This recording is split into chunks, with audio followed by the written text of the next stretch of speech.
We've had to restrict the number of tests to the people who really need it because we have been overwhelmed by the demand. IiLaboratories ezininzi kweli ezivavanyela intsholongwane yeCorona zijongene nomngeni omkhulu wokushokoxeka kwezixhobo zokuqhuba olu vavanyo.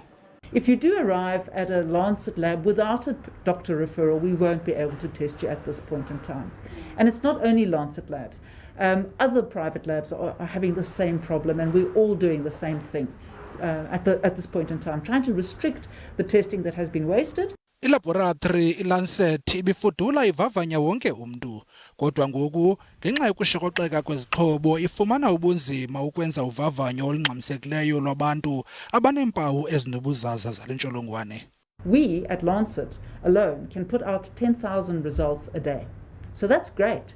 Currently, our backlog is 20,000. So that means that we have 20,000 waiting, but we're still receiving 10,000 a day. So we can never get to those that are waiting.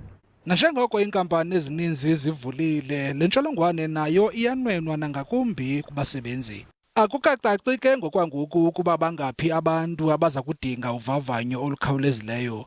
Umbuzo ke ngokuba ingaba amaziko ezempilo kweli aza kukwazi kusini na ukumelana namanani akhulayo abantu abanale ntsholongwane mihla le.